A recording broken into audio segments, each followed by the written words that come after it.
конечно, сопранисты не сразу уступили. Где-то 20 лет они борьба между ними существовала долго. Если бы за теноров не уступили композиторы Чимароза, Моцарт, Лясса на России. Так, сначала с окончанием 18 столетия начался и закат певцов эстрады. Время приходит настоящих мужественных голосов теноров.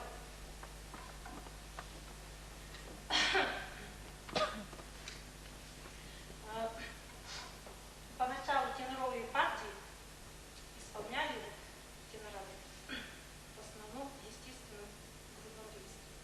Иногда на верхних звуках переходя к фальцет. Ну, фальцет, как уже вы поняли,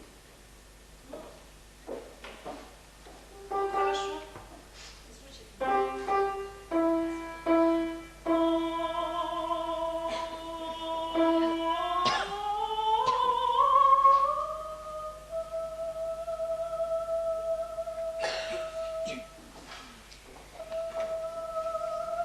Им сложно было наверх.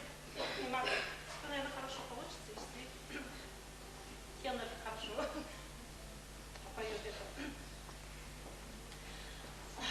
Настоящая революция была доведена до логического звучания Вильгельма Теля Россини, когда в партии Арнольда выступил обладатель мужественного тенора, имеющего на протяжении 2 октав, включая и фальцетный регистр, звонкий, мощный голос. То был знаменитый французский певец Жильбер Дюпре. Он значительно за счет диапазона усилит мощь и выразительность голоса. Верхним за счет применения грудных прикрытых звуков. Например,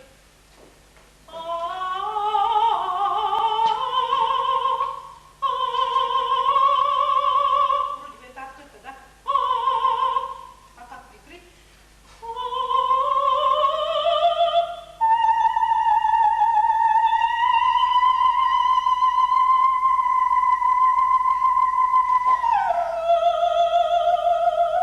Прикрыто получается. Это открыто. А прикрыт идет уже за счет поднятия диапазона.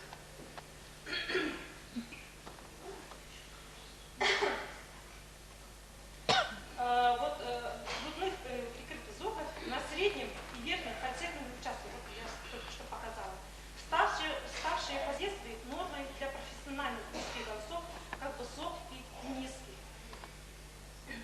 Подобно тенорам, баритоны и басы в процессе развития вокальной музыки были оценены как полноценные исполнители сольных партий лишь только в 19 веке. А в течение 17-18 веков борьба между сопрано женщинами и сопрано мужчинами шла с переменным успехом, пока наконец женские голоса не установились точно и навсегда. В связи с выходом на авансцену певцов нового типа официальная певческая классификация подразделила мужские и женские голоса соответственно на высокие, средние и низкие. Самым высоким мужским голосом считается тенор. Она подразделяется на основные разновидности: тенор афинос, лирический тенор, лирико-драматический тенор, драматический тенор, характерный тенор. Более низкие голоса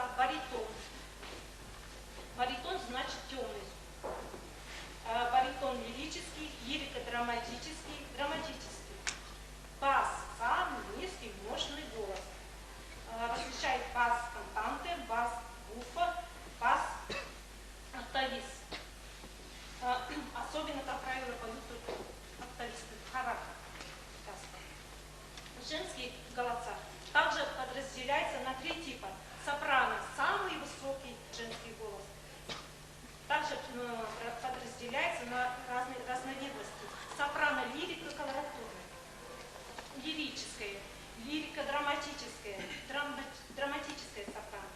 К низким женским голосам относятся меццо-сопрано и контральто. Меццо-сопрано характеризуется грудным, темным, теплым тембром. Контральто – самый низкий женский голос. В чистом виде встречается чрезвычайно редко. Контральто. Диапазон.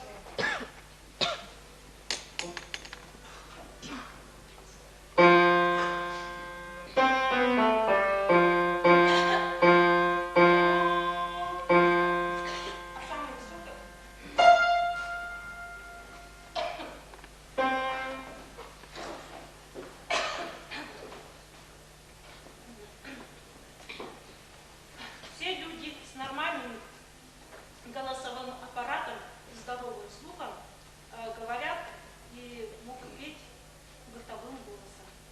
Только, однако, лишь избранные обладают профессиональным звучащим певческим голосом, либо имеют все предпосылки, чтобы впоследствии обучение в процессе все это восполнить недостающие качества. Эталоном классического пения, как мы уже поняли, итальянская школа пения.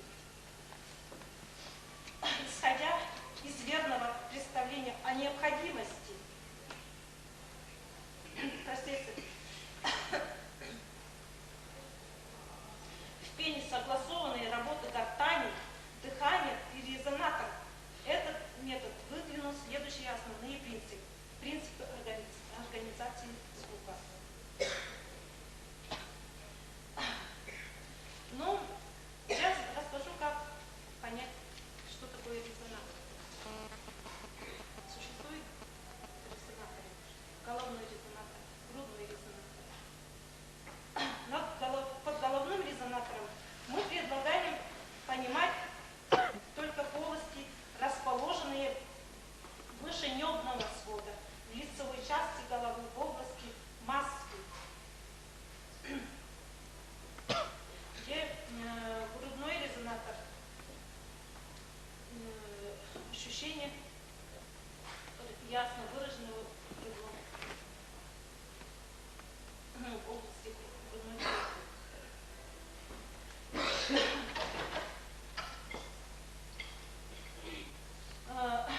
Вот, например, как уже поняли про резонатор. И давайте следующие основные принципы, которые нужны в организации, узнаем в организации певческого звука.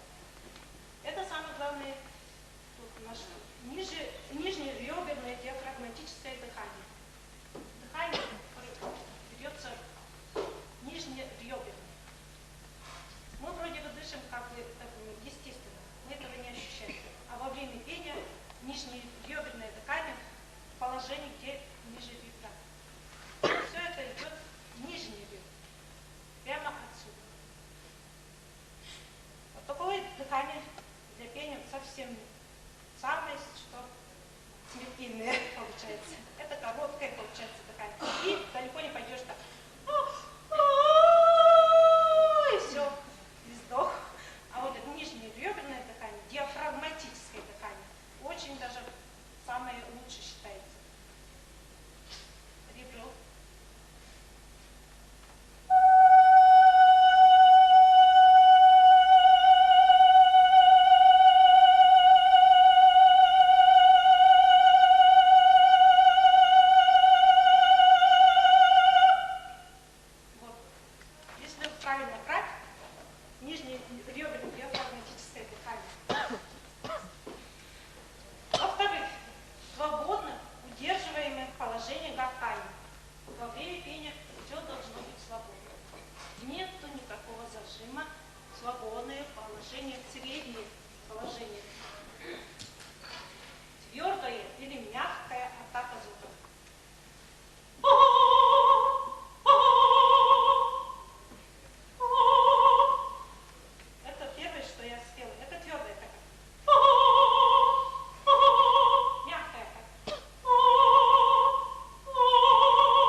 система играет в этом процессе первенствующую роль.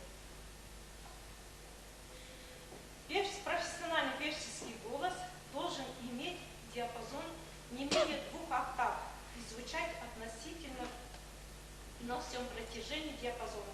Это достигается с помощью развития смешанного звучания, микста, как я уже сказала. Микст от латинского миктус, смешан регистр певческого голоса, образуемый через смешение грудного и головного регистра, благодаря чему исчезает резкая разница характера звучания. Я уже это показала. Чтобы не было так разницы. Микс бывает натуральным и выработанным в процессе обучения пения. Также певческий голос должен быть округленным за счет поднятия мягкого неба. Как бы от начала зевка. Зевнули, мягкое небо поднимается. Иметь полетность тембра. Овладением выразительности дикции в органичном сочетании с вокальностью голоса. Чтобы не было такого. Я рада видеть вас. Чтобы не было такого. Как Маш. Я рада видеть вас. И чтобы такого не было, чтобы я рада видеть вас. Никто ничего не понял. Я рада видеть вас. Я рада видеть вас. Хорошая техника. Мы уже поняли, как это надо. Трели, беглости, вибрации. Самое главное, еще большую роль играет.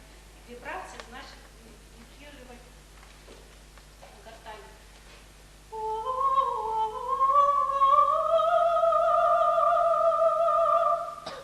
А без вибрации звук будет такой прямой.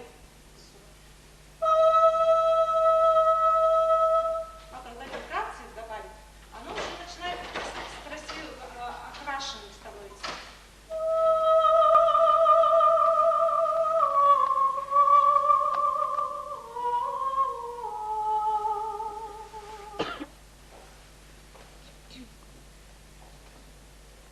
Значит, певец должен, самое главное, иметь высокую музыкально-исполнительскую культуру.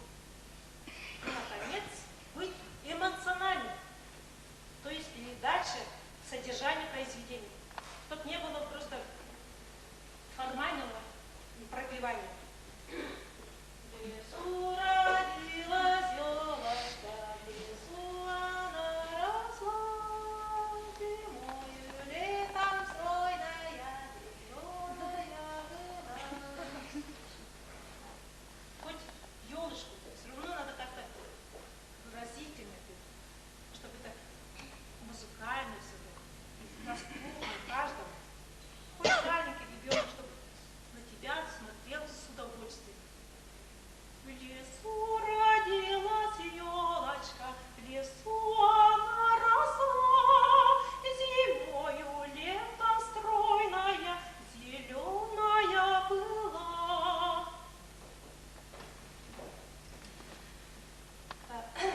И, наконец, в этом смысле характерно высказывание выдающегося певца тенора нашего соотечественника Сергея Яковлевича Лемешева. Выйдет на сцену человек и думаешь, ах, какой чудный голос!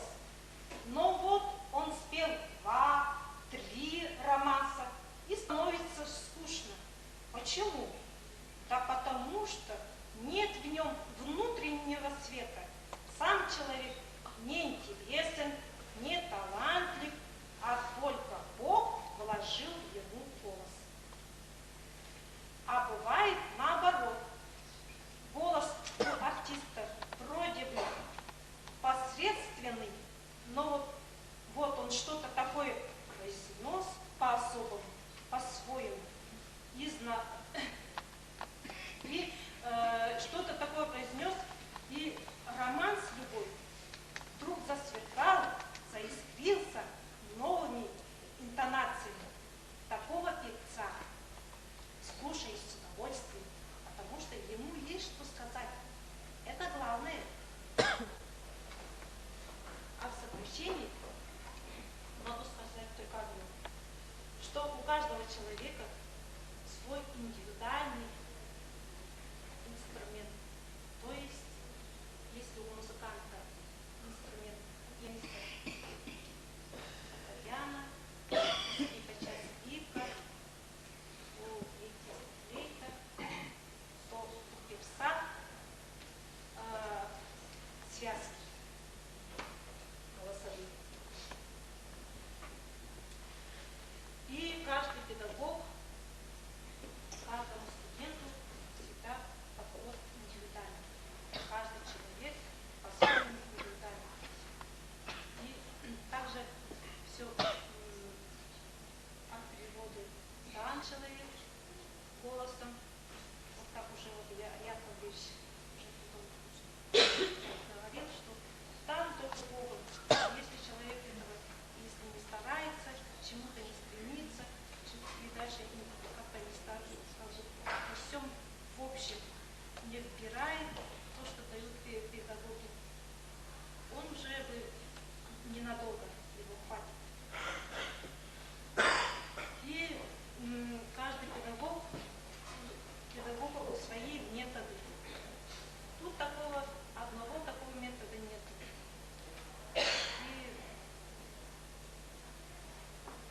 И как бы, я думаю, уже все поняли, для того, чтобы петь, надо не только ухо педагога.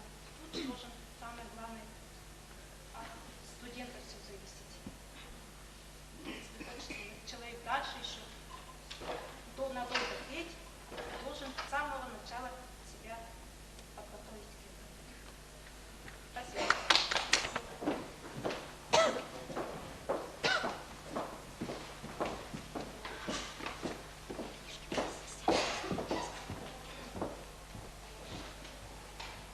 Помощь русских музыкантов в 1943-1945 годах, отдавших много сил развитию музыкальной культуры, сыграла большую роль в деле музыкального воспитания. Дирижер и композитор Миронович организовал оркестр в театре. Жена Наталья Палатьевна вела класс вокала. Учились у нее Кургуле Конгар и Каракыс Мунзук и другие актеры. Они в значительной мере способствовали формированию и развитию тувинского профессионального музыкального искусства. Долгий период не было грамотных педагогов. Для развития академического гения в Туве большую помощь оказали дирижер училища Гендельбиль Ростислав Токурович и первый секретарь обкома КПСС Саджак Толка Кабакурекевич, пригласив из Абакана в 1961 году выпускницу Московской государственной консерватории имени Чайковского Балджаку Людмилу Ивановну. Вот она. А в 1963 году по приглашению Алексея Александровича Панова приехала из Сыктывкара, тоже выпускница Московской консерватории, Калинина Серафима Андреевна. Она имела лирико-драматическое сопрано, а у Людмилы Ивановны было лирико-колоратурное сопрано. Они выпустили много студентов, они посвятили большую часть своей жизни тувинской культуре и по праву являются яркими фигурами в истории развития академического пения нашей республики. 1992 года, продолжая творческую деятельность своих педагогов, мои ученики тоже участвовали. В 2002 году Сача Казяна участвовала в 6-м межрегиональном открытом конкурсе «Молодые голоса» и стала дипломанткой, набрав 8 баллов из 10. Закончив училище, она поступила в Новосибирскую государственную консерваторию. Теперь она учится в 4-м курсе среди хорошистов. В В этом же году учащиеся Дежурского хорового отделения тоже участвовали в первом международном фестивале-конкурсе «Москва Кызыл Транзит. Роза ветров».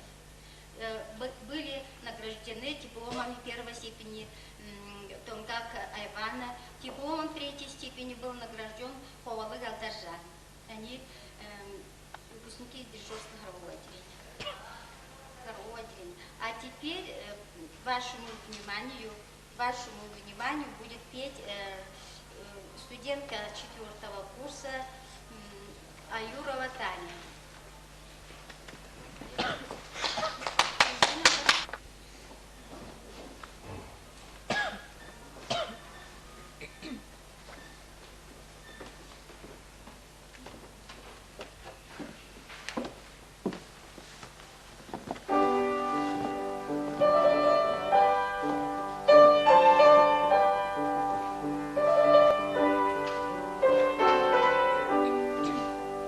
Ты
интересную лекцию. Дело в том, что у нас в рамках теперь пойдет конкурсное прослушивание солистов.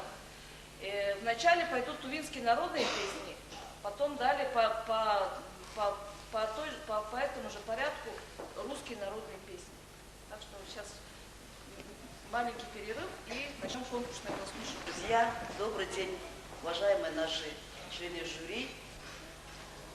Я очень рада, что к нам прибыл Николай Алексеевич, потому что это дает возможность стимулировать себя и наших исполнителей, конкурсантов. Во-первых, хочу поздравить вас с открытием первого республиканского конкурса исполнителей народных песен среди молодых исполнителей. Очень хорошо. Впервые проводится. И причем я вижу, что здесь члены жюри очень авторитетные люди. И хочу пожелать всем конкурсантам удачи,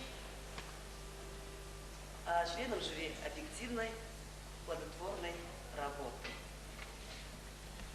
В 2001 году мы впервые пытались проводить подобный конкурс, посвященный 90-летию первого тувинского певца, народного певца, который в народе говорят Орлар Мадру. Это первый тувинец, который записался на тувинской пластинке в фирме «Мелодия» в городе Москве. Проводили этот конкурс на уровне села, где он родился, Кабажула, Сунгибского Кажуна. Тогда принимали участие тоже очень многие наши артисты, в том числе и самодеятельные исполнители. Тогда гран-при получил наш заслуженный артист России, народный Хабейшитовый Айгалов Кавалов. И в этом году тоже проводили в честь столетия Орлар Мадрула, это Мангуш Мадрула Шагапаевича. В городе Челябинске проводили первый республиканский конкурс исполнителей народных песен среди артистов-профессионалов. Так получилось, что мы думали, что заслуженный артист республики Титов Санчат получит первое место, как бы гран-при. И вдруг внезапно приезжает Кайгалов еще раз из Америки, и он опять же получил в этом году, был достоин звания лауреата, получил диплом гран-при. Очень отрадно, что в нашей республике возрождается наша традиционная культура, искусство наше, тем более забытые народные песни, это очень мило. Спасибо всем организаторам, спасибо Виктору Васильевичу за то, что они посмели, в бюджет заложили эти деньги, но хотя бы сейчас это получится, думаю, что завтра посмотрим, что из этого получится. Очень хотелось мне лично посидеть как член жюри, но, к сожалению, не получается, очень много работы. Тем более декада инвалидов пошла. Ребята, простите меня, пожалуйста, что я не могу присутствовать. Очень хотелось послушать. И тем не менее, удачи вам и вам, уважаемые члены жюри, плодотворной работы. Спасибо.